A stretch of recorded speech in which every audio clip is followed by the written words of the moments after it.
Hey everyone, Charlie here from the Atomic Age, and today I'm taking a look at Oppenheimer trailer number 2. 5, 4. Not just by myself though. I'm joined by history professor Jared Frederick. Jared, thanks for coming. I'm really happy to be here. Thank you for having me.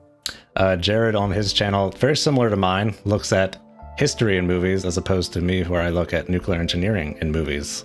He has some great series, looks at Band of Brothers, which is how I first found him. Band of Brothers is one of my all-time favorite shows. Other movies like Forrest Gump, Gettysburg, which I recently rewatched before visiting Gettysburg for the first time a few months ago, so that was, awesome. that was a real treat. Without further ado, let's check out the trailer. A little Geiger counter here to start off. This is a national emergency. National emergency indeed.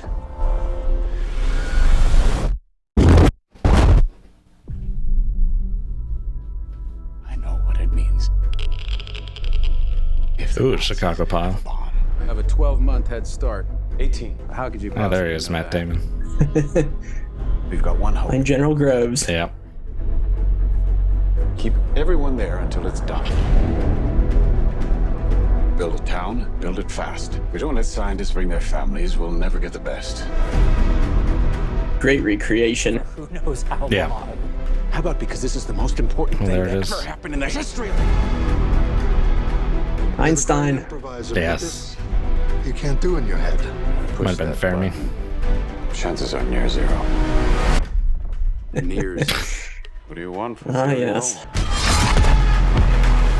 This is a matter of life and death. Our work here will ensure a peace mankind has never seen. Or be the destroyer of worlds. Yes. There's Robert Downey Jr. Yeah. Whew. There you go. Okay. All right, Jared. So there you go. The Oppenheimer trailer. What, from a historical point of view, stood out to you? What was perhaps the best or surprising, or what was seemingly wrong or laughable? I can't speak on the scientific end as eloquently as you can, but just at first glance, I'd say that the movie does a really good job on the material culture. Okay. And we can look at the little things, even like the patch that is on General Groves, played by Matt Damon. His left arm, is the right patch. He's the right rank.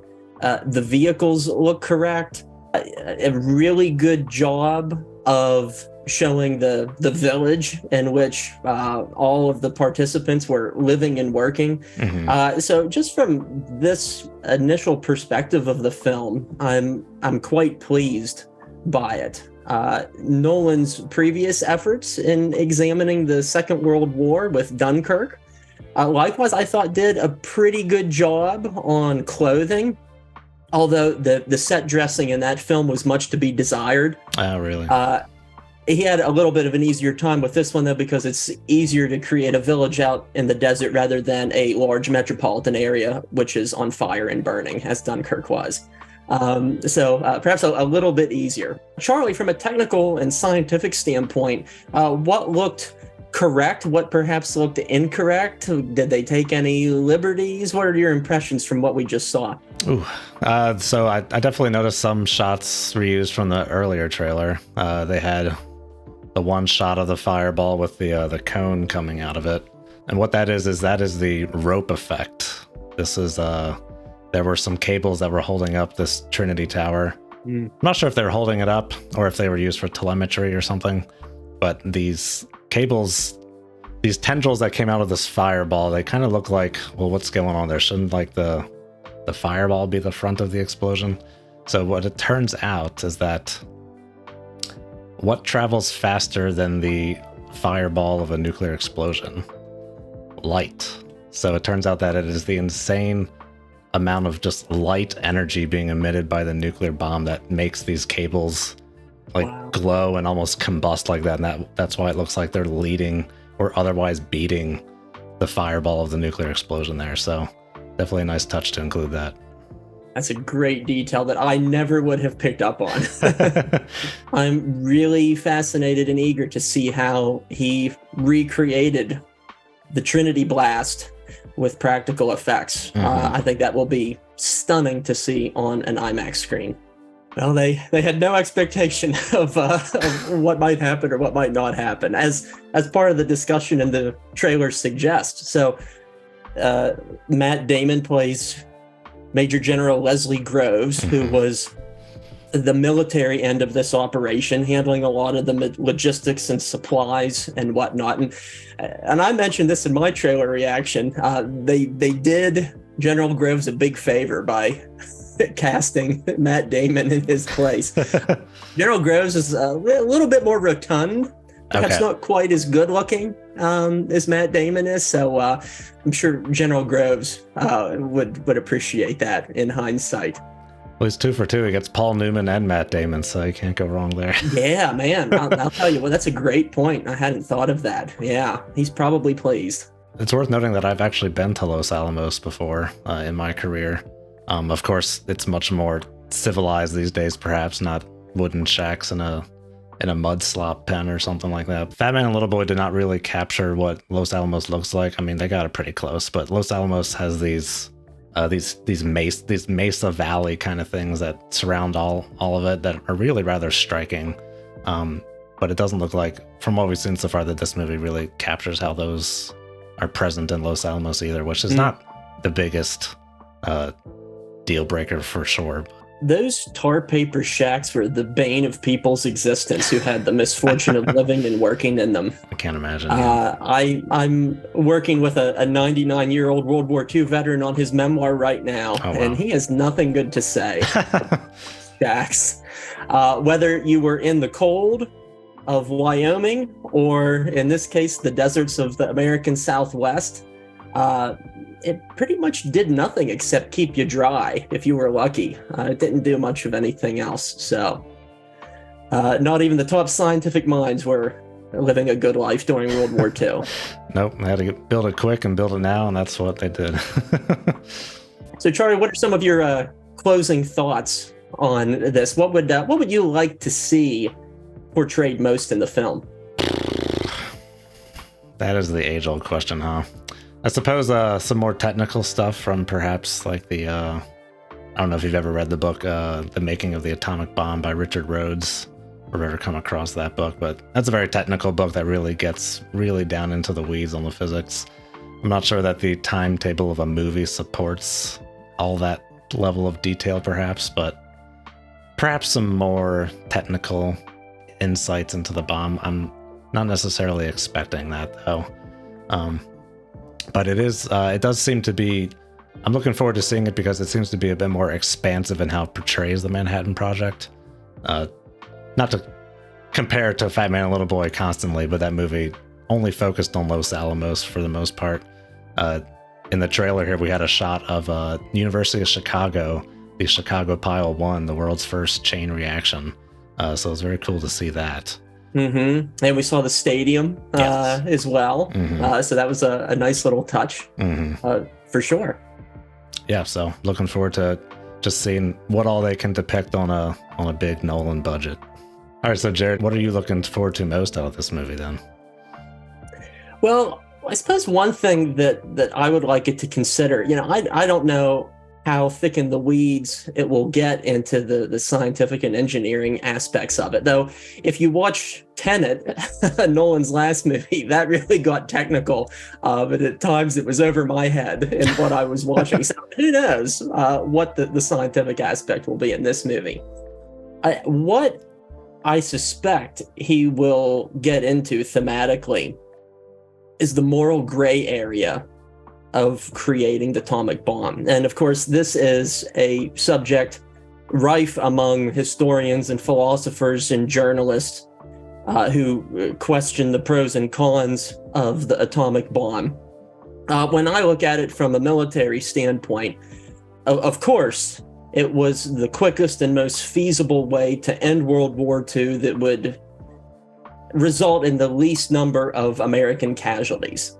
And it's something important for people to be thinking about when we ponder the atomic bomb, is that American military planners simply did not care about Japanese civilians and how many they killed. As far as Americans were concerned, the Japanese were an enemy race and they were all the same.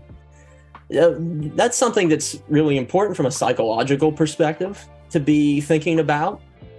And sure enough, my own grandfather would have been one of the men invading the Japanese mainland had the bombs not been implemented. At the same time, I've met a survivor of Hiroshima, and her name is Shikego Sasomori. Wow. And I met her a few years ago when she came to speak at my university. And she still bears the scars of this event that had happened over 70 years prior. And she was such a sweet person, and she just evoked this humanistic charm. And as you're sitting there listening to her, you're thinking, my goodness, she didn't deserve what happened to her. And so I think that's the sort of balance that we need to think about when we think about the atomic bombs. It's not a black or white issue. It's a gray area. And that's one thing that I hope Nolan will feature. Definitely. Yeah, that's something I think about all the time being a nuclear engineer, the philosophy of nuclear weapons. And yeah, as you mentioned, World War II, that was a no holds barred contest, as they say. It was anything went. Mm-hmm. Speaking of family members, my grandfather actually worked on the Manhattan Project. He was in Oak Ridge working on enriching uranium. Yep. Wow. To what extent was he able to talk about his experiences? He was able to talk about them freely, as I gather. Unfortunately, he passed away before I could really get a chance to talk to him about it too much. I can relate to that too. Yeah, by the time it was like my early to mid 20s by the time I was starting to care about these kinds of topics some more, or trying to talk to him about these things. I'm trying to remember which of the 3 plants he was at. They were doing 3 methods of trying to enrich uranium. There was gaseous diffusion, thermal diffusion, and cyclotron. I believe he was at the gaseous diffusion plant, which I forget the name of at the moment. There was Y12, S25, and K50. And it all kind of gets lost in the gobbledygook sometimes, all those names and code names and everything. To say the least, it was definitely an inspiration on my career choice. Yeah, fascinating stuff. It's always worthwhile to think about how our ancestors, how our family members fit into these broader narratives of history and scientific enterprise. And it's always a miracle for us to think about how we end up where we are and the decisions that were made by our predecessors to determine the paths that we take in our life or in society as a whole. So definitely. Perhaps there too are some of the things that people will be able to think about when they see this movie. Anything else you want to share? I want to say that I think I like the first trailer better, but I think that was the theatrical. I think that was like the teaser trailer, whereas this is more of like had more of a theatrical kind of trailer feel to it. Felt more elaborative, more like this is kind of what's in the movie. The first one was much more. I guess I'll say cryptic. It was much more like show not tell kind of thing. I like the first trailer more. Yeah. It had more of a dramatic driving force behind it. And I think a lot of that had to do with the soundtrack decision for the first trailer, which I thought was a brilliant choice.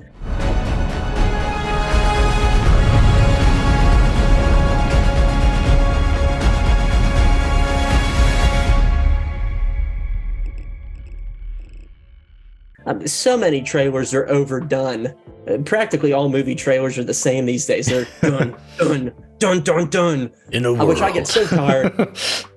And most of Nolan's films manage to avert that trope, thankfully. All right, and there you have it. Trailer number 2 for Oppenheimer. Overall, looking very forward to this film. Nice to see this kind of film being made still these days. So thanks for coming, Jared. Yeah, really appreciate it. Thank you so much. And I welcome your viewers to head on over to my channel, check out Real History. I think there'll be a lot there that you'll enjoy. Yes, please check out his channel. If you like my channel and you like history, don't think you will dislike Jared's channel at all. We will be covering this movie whenever it comes out on home video. We'll be meeting up and doing a full review breakdown of it. We're not sure when that will happen at this point. Probably be October later in the year. But until then, we'll see you guys then. Look forward to it and see you guys next time.